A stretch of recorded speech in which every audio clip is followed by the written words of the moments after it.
Boa noite a todos, repetindo para a gravação.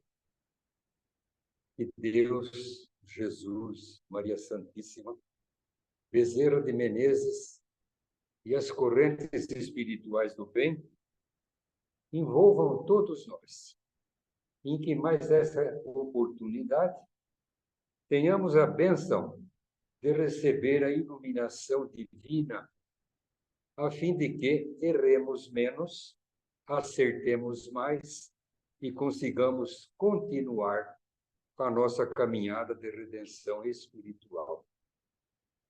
Então, pedimos encarecidamente que todos se concentrem e, assim, concentrados, nós vamos dizer a prece de São Francisco de Assis. Senhor, fazei-me instrumento de vossa paz. Onde houver ódio, eu leve o amor. Onde houver ofensa, eu leve o perdão. Onde houver discórdia, eu leve a união. Onde houver dúvida, eu leve a fé. Onde houver erro, eu leve a verdade. Onde houver desespero, que eu leve a esperança. Onde houver tristeza, que eu leve a alegria. Onde houver trevas, que eu leve a luz. Ó Mestre, fazei que eu procure mais consolar que ser consolado, compreender que ser compreendido, amar que ser amado, pois é dando que se recebe, é perdoando que se é perdoado, e é morrendo que se vive para a vida eterna. Pai nosso que estais nos céus, santificado seja o vosso nome. Venha a nós o vosso reino, seja feita a vossa vontade na terra como no céu. O pão nosso de cada dia nos dai hoje. Perdoai as nossas ofensas, assim como nós perdoamos a quem nos tem ofendido. Não nos deixeis cair em tentação, mas livra-nos de todo o mal, porque teu é o reino, o poder e a glória para todos sempre. Nós vos pedimos, Senhor, que permita a visita dos bons espíritos que aqui se encontram a todos os locais onde haja dor e sofrimento, principalmente nas casas de assistência, nas prisões, nas ruas, nos lares onde houver dor, que se faça presente a vossa divina luz, a fim de que os males sejam todos devidamente sanados. E assim sendo, em vosso abençoado nome, meu Deus, meu Mestre Jesus, minha Mãe Maria Santíssima, Dr. Bezerra de Menezes e correntes espirituais do bem, nós damos por aberta a reunião evangélica desta noite. Graças a Deus, que assim seja.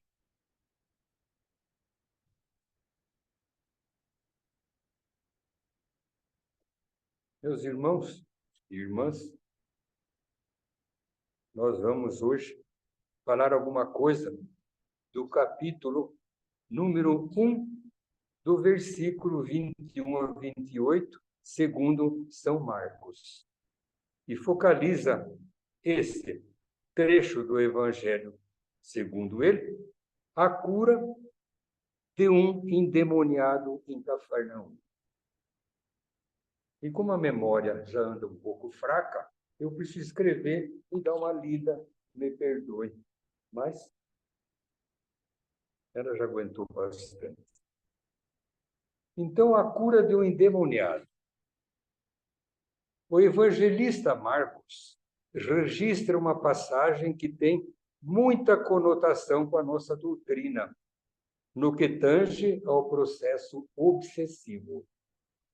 Diz então São Marcos, no capítulo 1, nos versículos 21 a 28, o seguinte: Depois entraram em Cafarnaum, e logo no sábado foi ele ensinar na sinagoga. Maravilharam-se da sua doutrina, porque os ensinava como quem tem autoridade e não como os escribas. Não tardou que aparecesse na sinagoga um homem possesso de espírito atrasado, o qual bradou: Que temos nós contigo, Jesus Nazareno? Vieste para perder-nos? Bem sei que és, quem és, é o Santo de Deus. Mas Jesus o repreendeu, dizendo: Cala-te e sai desse homem. Então o espírito, atrasado, agitando-o violentamente e bradando em voz alta, saiu dele. E todos se admiraram a ponto de perguntarem entre si: Que vem a ser isto? Uma nova doutrina? Com autoridade ele condena os espíritos imundos, atrasados, e eles lhe obedecem? Então correu célere a fama de Jesus em todas as direções, por toda a circunvizinhança da Galileia. Então, esse é segundo Marcos, e um comentário que vamos ouvir. Então, o evangelista Marcos registra uma passagem que tem muita conotação com a nossa doutrina no que tange ao processo obsessivo. Depois entraram em Cafarnaum e logo no sábado foi ele ensinar na sinagoga. Caros irmãos, quantos ensinamentos podemos extrair desta importante passagem bíblica evangélica? Em primeiro lugar, cumpre salientar-nos o trabalho do nosso mestre Jesus, no sentido de divulgar a sua doutrina. E a divulgava pela sua palavra inspirada, pela força da sua grande autoridade moral. E assim, todos os que se encontravam na sinagoga maravilharam-se com os seus ensinamentos.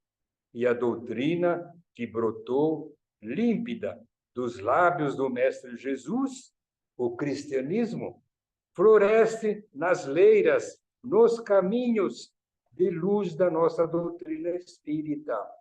Ao meditarmos, ao analisarmos sobre o texto bíblico, podemos comparar o que aconteceu lá na sinagoga com o que, certas vezes, acontece nas casas espíritas. Pois dirigentes de trabalhos teóricos, às vezes, são interrompidos por manifestações mediúnicas desagradáveis, ruinosas, oriundas de espíritos não evoluídos e que chegam a perturbar o ambiente. Lá na sinagoga, o espírito foi ousado e chegou mesmo a interpelar o Mestre Jesus, exclamando: Que temos nós contigo, Jesus Nazareno? Viestes para perder-nos, para desalojar-nos? A aludida manifestação prova plenamente que o fenômeno obsessivo existe desde que o mundo é mundo e que sempre existiram entidades trevosas, perturbadoras, difíceis. E 3 ensinamentos brotam deste aludido texto bíblico evangélico. Primeiro ensinamento: a existência de espíritos que, quando não evoluídos, ficam perambulando por essa nossa atmosfera terrestre. Outro ensinamento: a obsessão, às vezes em forma de possessão, ou seja, o domínio completo do espírito sobre o paciente. E terceiro, que podemos ter como ensinamento, a possibilidade de se avaliar o paciente através de trabalhos idôneos, corretos, para o afastamento do espírito obsessor. Porém, a infeliz entidade, aquele espírito atrasado a que se refere o texto bíblico, por suma ignorância, Ele não poderia imaginar a rocha viva que ia encontrar, a grande força moral que iria deparar, que iria encontrar, que era Jesus, o Divino Mestre. E Jesus, então, apenas disse: cala-te e sai desse homem. E o espírito atrasado, inferior, de imediato, sem dizer mais palavras, deixou o pobre possesso em paz. Fica assim provada que a autoridade suprema do Mestre Jesus era o quê? Era a luz perene, que continuamente espantava as trevas. E Jesus, sem dúvida, sempre demonstrou aquela sua força moral infinita em todos os momentos da sua vida misericordiosa e messiânica. Ensina-nos mais esse texto bíblico em análise. Quem se dedica ao trabalho caritativo da desobsessão deve, acima de tudo, ter grande autoridade moral. Sim, aqui mesmo em nosso plano, conhecemos criaturas de tremenda força moral. E quando se dirigem aos irmãos encarnados ou desencarnados, o fazem com um magnetismo pessoal tão notável que, com poucas palavras, consegue operar verdadeiras maravilhas.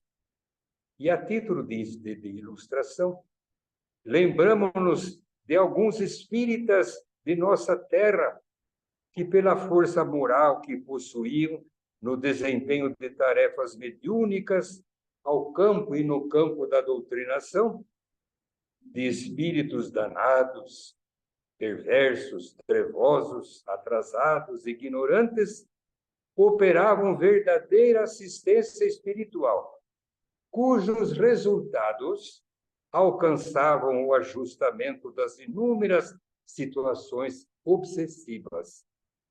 Muitos se lembram de seu Bentinho, de Dona Emília, de João Gasparini, de Mariano Lobo, de Antônio Nali, de Mário Andreazzi, de Ema Zavatti, de Guilherme Verpa, de Olímpio Toledo, de Valnei e de tantos outros abnegados confrades. E está relatado em livro que, certa feita, durante uma conferência do saudoso João Leão Pita, eu assisti, eu estava presente. Foi em determinado momento, uma moça da plateia, lembrando o processo da passagem bíblica, acometida de processo obsessivo, repentinamente caiu da cadeira e zombava de todos os presentes em altos brados. O saudoso Leão Pita, dono de uma autoridade moral incontestável, com voz grave e serena, apenas ordenou ao espírito que reconduzisse a moça ao seu lugar e que se afastasse de imediato. Como que por um passe de mágica, a moça levantou-se serenamente, retornou à sua cadeira e o espírito perturbador foi embora, deixando a moça e o ambiente em completa paz. Que enorme autoridade moral do querido e inesquecível João Leão Pita, ouro do Evangelho. Exemplo vivo de verdadeiro apostolado, estímulo constante para todos os espíritas ou não. Eu estava presente nessa ocasião, eu era molecão. E Pita veio fazer uma palestra, funcionava o centro na casa do Sr. João Gasparini, onde tinha uma alfaiataria e, no fundo, era um salão grande onde ele atendia as pessoas. Eu lembro dessa moça, não lembro o nome, mas lembro da fisionomia dela. Ela era de Pernambuco e a família mudou-se aqui para Botucatu. E ela estava nesse processo de desenvolvimento mediúnico. E nessa noite em que o João Leão Pita ia pronunciar uma conferência, uma palestra, um ensinamento, tombou e ela caiu e começou a balbuciar uma série de coisas. E aí ele, calmamente, só disse para ela, levanta e coloca a moça no lugar em que ela estava. E assim foi feito. Então, dentro da doutrina espírita, no dia a dia da labuta cotidiana, nós encontramos exemplos de caridade cristã através da assistência espiritual proporcionada pelos medianeiros do Evangelho em benefício dos sofredores. E tem outra listinha aqui para não passar despercebido, de outras pessoas que eu conheci também pessoalmente, participei com elas e foram os pioneiros do Espiritismo em nossa cidade. Possuidores de salutar posição moral e elaboração solidária, Dona Cota, alguém conheceu? Alfredo, talvez.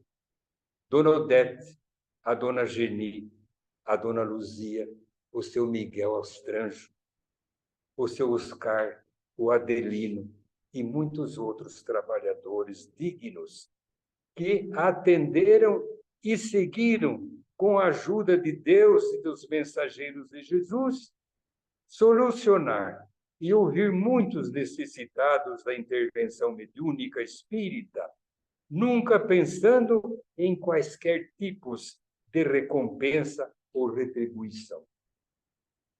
Então, por pequena que seja a nossa autoridade moral, apesar das nossas deficiências, mas amparados pelos nossos benfeitores da vida maior, procuremos, meus irmãos e minhas irmãs, sempre levar aos nossos irmãos que sofrem, aos obsidiados, situados nas mais diversas condições de perturbação, o concurso do nosso amparo, da nossa prece, da nossa boa vontade.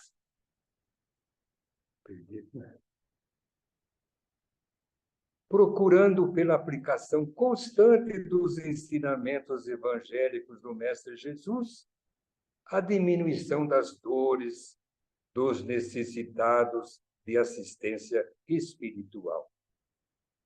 E para concluir, eu vou ler esta página maravilhosa, psicografada há 56 anos passados, pelo maravilhoso Chico Xavier, dita por Albino Teixeira, e o nome é o seguinte: Presença Espírita. Meus irmãos,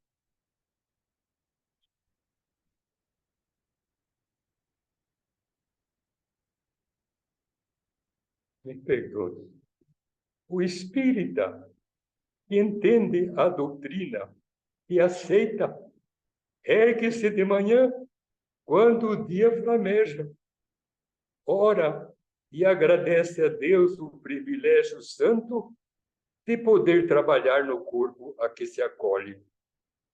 O espírita, se ouve o mal, fala o bem, ajusta-se ao dever, cumprindo a obrigação que a vida lhe assinala. Na rua, estende as mãos em amparo fraterno. Em casa, forma a paz que auxilia e constrói. O espírita, prejudicado, esquece. Ofendido, perdoa. Não discute, realiza. E nem pergunta, serve. Não censura, abençoa. Nem condena, restaura. Desce sempre para ajudar, sem tisnar-se, sem sujar-se na sombra. O espírita alteia-se na luz, mas apaga-se humilde por saber-se instrumento a serviço do Pai. Reparte ao que tem, sem reclamar louvores. Corrige levantando e educa amando sempre. O espírita tolera sem revolta as provocações que oferem, transformando em bondade o fel das próprias dores. O espírita, onde está, faz com que tudo brilhe, aperfeiçoa, melhora, engrandece e progride.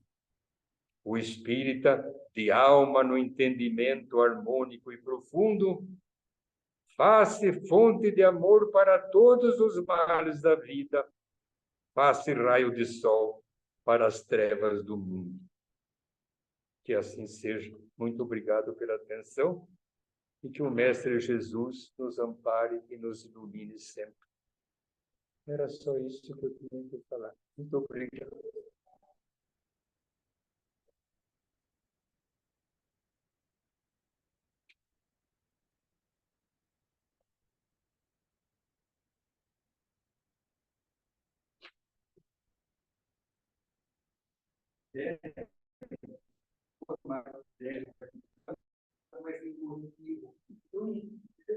Não consegue segurar certas emoções.